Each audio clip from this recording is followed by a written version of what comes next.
Quem foi Abimeleque? Em primeiro lugar, o primeiro Abimeleque foi o primeiro homem do Antigo Testamento a levar esse nome. Foi o rei de Gerar, um dos primeiros filisteus a residir na Palestina, que se distinguiu dos posteriores guerreiros filisteus que, ao final do segundo milênio, emigraram de sua terra natal a Canflor, provavelmente Creta, e se estabeleceram ao longo da costa sul. É bastante provável que esses povos do mar tenham chegado à Palestina em ondas de migração no decorrer do segundo milênio. O clã de Abimeleque encontra-se entre os primeiros colonos. Acredita-se que Gerar deva ter tido sua localização a alguns quilômetros a sudoeste de Gaza.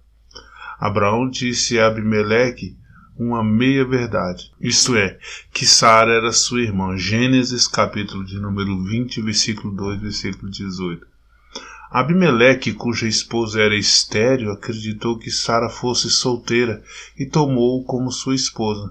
Mais tarde ficou sabendo de toda a verdade, através de um sonho, pelo qual também compreendeu que Abraão era um profeta do Senhor que podia orar por ele.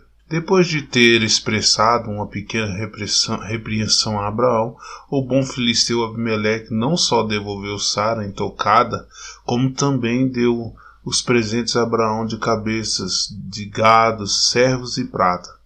A oração de Abraão por Abimeleque foi respondida e as evidências foram os frutos produzidos pelas mulheres de toda a sua família. Mais tarde, aconteceu um pequeno desentendimento entre os dois abastados lares sobre a posse de um poço. Gênesis capítulo 21, versículo 23 e 32 a 32. O juramento de um pacto trouxe novamente a paz, e os hebreus deram o seu nome a um oásis em Berseba, o poço de juramento. O segundo Abimeleque era outro rei de Gerar. Na época de Isaac também foi chamado de Abimeleque. Gênesis capítulo 26, versículo 1. A experiência de Isaac foi muito semelhante à de seu pai Abraão. Ele também foi a Gerar por causa da fome. Temendo por sua vida por causa da beleza de sua esposa, Isaac disse que ela era sua irmã. Abimeleque soube de toda a verdade e repreendeu Isaac.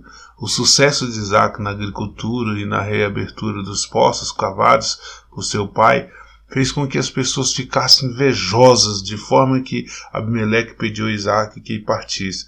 Mais tarde, foi feito um pacto entre Isaac e Abimeleque, como havia sido feito anteriormente entre Abraão e o primeiro Abimeleque. Gênesis capítulo de número 26, versículos 26 a 31. O terceiro Abimeleque, no título de Salmo 34, Aquis, o rei filisteu de Gate, na época de Davi, em 1 Samuel capítulo 21, 10, é chamado de Abimeleque. É possível que Aquis fosse seu nome de nascimento e que ele tenha ficado conhecido entre os moradores de Canaã como Abimeleque, assim como Abinadab no caso do rei assírio Tiglat-Pileser III, que também era chamado de Pul em certas partes do seu reino. Abimeleque também pode ter sido um título popular para os reis entre os hebreus e um fato bem conhecido que a titularidade dos reis egípcios consistia em 5 nomes para cada rei. O quarto Abimeleque era o filho de Gideão. Juízes capítulo 8, versículos de número 30 e versículo de número 9 e Juízes capítulo 9, versículo 54. Teve o título de Abimeleque, parente através de sua mãe do povo de Siquém, que adorava o deus Baal-Berite. Abimeleque recebeu dinheiro do tesouro de Baal-Berite e com ele procurou homens maus para ajudá-lo e a assassinar os seus 70 irmãos.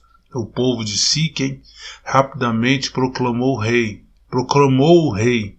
Entretanto, Jotão, o caçula, escapou e viveu para proferir parábola contra o seu presunçoso irmão.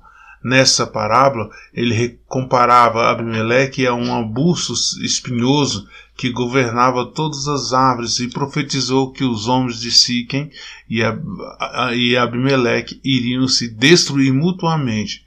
Em 3 anos a profecia começou a se cumprir, quando o povo de Siquém se virou contra Abimeleque.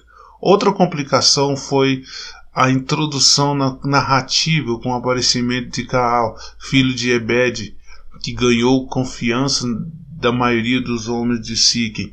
Entretanto, Zebu, um dos governantes de Siquém, informou Abimeleque da situação, e este, por meio de uma emboscada, expulsou Gaal e seu povo. Mas Abimeleque ainda tinha que conquistar a cidade de Siquém, e isso exigia umas engenhosas táticas militares.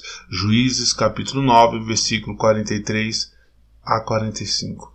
Finalmente, a cidade foi conquistada e coberta de sal, uma medida que tinha a finalidade de estragar o solo durante muitos anos. Como era costume geral, muitos dos senhores de Siquém procuraram refúgio na cidade do templo do deus Berite. O sanguinário Abimeleque ateou fogo na torre do templo, queimou os vivos.